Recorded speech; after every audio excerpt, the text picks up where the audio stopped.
আজকে আমরা দেখব আরো একটি প্রশ্ন, সপ্তম শ্রেণীর গণিত প্রশ্ন, যেখানে পূর্ণমান 50, সময় রয়েছে 1 ঘন্টা 30 মিনিট।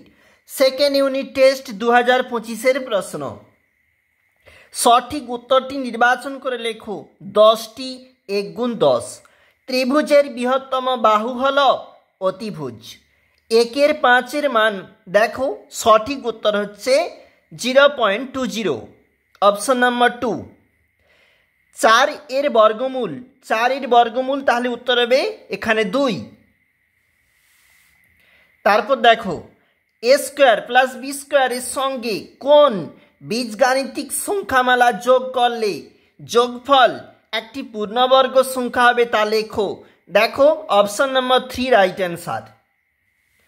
পরের প্রশ্ন, 7x প্লাস 5 সমীকরণে চলরাশি হল x।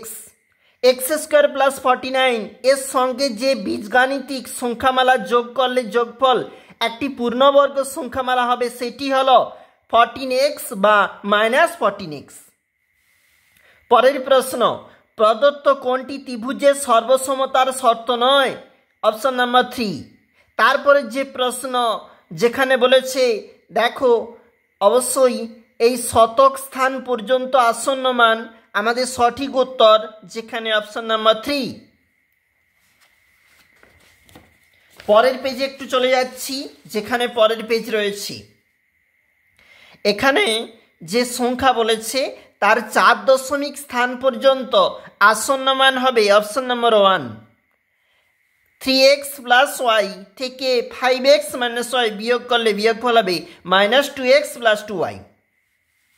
পরের প্রশ্ন, একটি ত্রিভুজের শীর্ষবিন্দুর সংখ্যা xটি, বাহুর সংখ্যা yটি, কোণের সংখ্যা zটি, তাহলে x y z এর সম্পর্ক হবে x সমান y সমান z। এর পরে বলেছে নিচের সংখ্যাগুলো সমাধান করো। 2 × 5, দেখো 2 গুণ 5, যেখানে প্রতিটি প্রশ্নে অবশ্যই গুরুত্বপূর্ণ, অবশ্যই দেখবে। যেখানে প্ল্যাটফর্মের অঙ্ক বা এই বর্গক্ষেত্রাকার জমির ক্ষেত্রফলের অঙ্ক, মান নির্ণয় তো থাকবেই। একটি সমদ্বিবাহু ত্রিভুজ আঁকো, এই প্রশ্ন অবশ্যই দেখবে। চলে যাব এটা পরবর্তী পেজ। নিচের প্রশ্নগুলির যে কোনো 2টি প্রশ্নের উত্তর দাও। 2 গুণ 4 8 নাম্বার রয়েছে, অবশ্যই গুরুত্বপূর্ণ প্রশ্নগুলি রয়েছে। নিচে যে কোনো 3টি প্রশ্নের উত্তর দাও। 3 গুণ 3 সমান 9, এই প্রশ্নগুলির জন্য রয়েছে, দেখবে তোমরা অবশ্যই প্রশ্নগুলি। নিচের যে কোনো 3টি প্রশ্নের উত্তর 3 গুণ 3 সমান 9। এটা আমাদের অন্তিম পেজ, যেখানে জ্যামিতি থাকতে প্রশ্ন রয়েছে, অবশ্যই গুরুত্বপূর্ণ রয়েছে। নিচের যে কোনো একটি প্রশ্নের উত্তর দাও। নিচের প্রশ্নগুলি এবং স্তম্ভ লেখচিত্র তোমরা কিন্তু অবশ্যই দেখবে।